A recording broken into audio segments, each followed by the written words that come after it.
ಎಲ್ರಿಗೂ ನಮಸ್ಕಾರ. ಹನುಮಾನ್ ಜಯಂತಿ 2025ರ ಶುಭ ಮುಹೂರ್ತ ಹಾಗೂ ದಿನಾಂಕವನ್ನು ಈ ವಿಡಿಯೋದಲ್ಲಿ ಶೇರ್ ಮಾಡ್ತಾ ಇದ್ದೀನಿ. ಶ್ರೀ ಹನುಮಾನ್ ಜನ್ಮೋತ್ಸವವು ಶ್ರೀರಾಮಚಂದ್ರನ ಕಟ್ಟ ಭಕ್ತನಾದ ಮತ್ತು ಶಾಶ್ವತ ಸೇವಕ ಶ್ರೀ ಹನುಮಂತನ ಪವಿತ್ರ ಅವತಾರ ದಿನ. ಹನುಮಂತನ ಜನ್ಮದಿನವಾಗಿದ್ದು ಚೈತ್ರ ಮಾಸದ ಹುಣ್ಣಿಮೆಯೆಂದು ಆಚರಿಸಲಾಗುತ್ತದೆ. ಈ ದಿನ ಹನುಮಂತನ ಪೂಜೆಯಿಂದ ಎಲ್ಲ ತೊಂದರೆಗಳು ದೂರವಾಗುತ್ತವೆ ಎನ್ನುವ ನಂಬಿಕೆ ಇದೆ. ಪೂಜಾ ವಿಧಿಯಲ್ಲಿ ಹನುಮಂತನ ಜೊತೆಗೆ ರಾಮ ಮತ್ತು ಸೀತಾಮಾತೆಯನ್ನು ಪೂಜಿಸಲಾಗುವುದು. ಹನುಮಾನ್ ಚಾಲಿಸ ಪಠಿಸುವುದು ಮತ್ತು ಆರತಿ ಮಾಡುವುದು ಸಹ ಮುಖ್ಯವಾದ ಅಂಗವಾಗಿದೆ.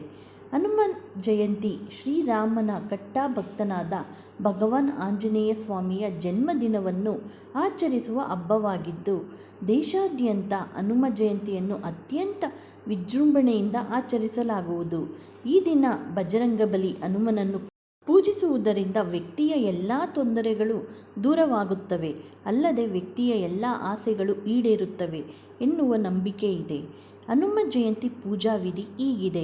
ಹನುಮ ಜಯಂತಿಯಂದು ಹನುಮಂತನ ಜೊತೆಗೆ ರಾಮ ಮತ್ತು ಸೀತಾಮಾತೆಯನ್ನು ಪೂಜಿಸಲಾಗುವುದು. ಈ ದಿನ ಬೆಳಗ್ಗೆ ಎದ್ದು ಸ್ನಾನ ಮಾಡಿ ಕೆಂಪು ಬಟ್ಟೆ ಧರಿಸಿ ಅದಾದ ನಂತರ ಹನುಮಂತನಿಗೆ ಕುಂಭ ಮತ್ತು ಕೆಂಪು ಹೂಗಳು, ತುಳಸಿ ಎಲೆಗಳು ಮತ್ತು ಬೂಂದಿ ಲಡ್ಡುವನ್ನು ಪ್ರಸಾದವಾಗಿ ಅರ್ಪಿಸಬೇಕು. ಅದರ ನಂತರ ಮಂತ್ರವನ್ನು ಪಠಿಸಿ ನಂತರ ಹನುಮಾನ್ ಚಾಲಿಸವನ್ನು ಪಠಿಸಬೇಕು. ಕೊನೆಯಲ್ಲಿ ಆರತಿ ಮಾಡಿ ಎಲ್ಲರಿಗೂ ಪ್ರಸಾದವನ್ನು ವಿತರಿಸಬೇಕು. 2025ರ ಹನುಮ ಜಯಂತಿಯನ್ನು ಪ್ರತಿ ವರ್ಷ ದೇಶಾದ್ಯಂತ ಅತ್ಯಂತ ವೈಭವ ಮತ್ತು ಪ್ರದರ್ಶನದೊಂದಿಗೆ ಆಚರಿಸಲಾಗುತ್ತದೆ.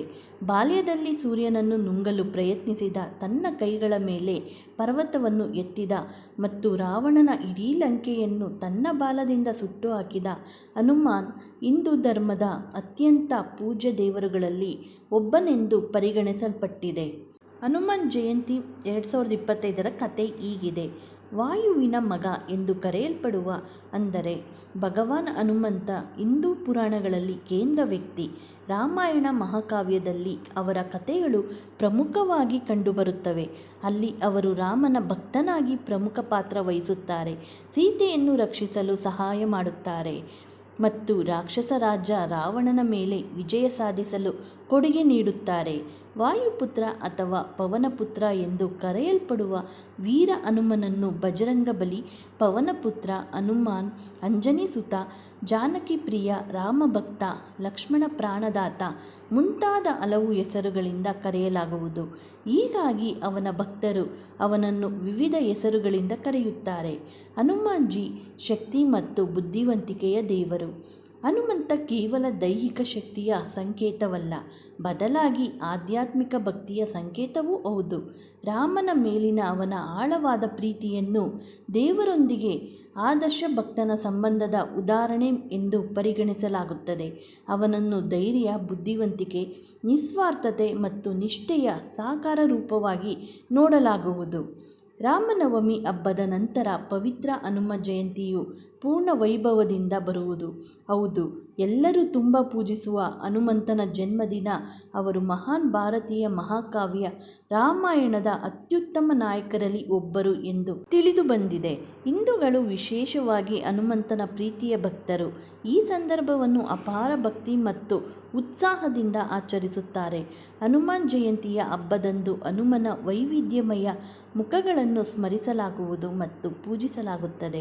2025ರ ಹನುಮಾನ್ ಜಯಂತಿ ದಿನಾಂಕ ಮತ್ತು ತಿಥಿ ಹೀಗಿದೆ.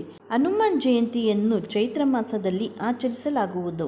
ಈ ಸಮಯದಲ್ಲಿ ಅನೇಕ ಹಿಂದೂ ದೇವಾಲಯಗಳಲ್ಲಿ ವಿವಿಧ ಆಧ್ಯಾತ್ಮಿಕ ಚರ್ಚೆಗಳು ಆಯೋಜಿಸಲಾಗುತ್ತದೆ.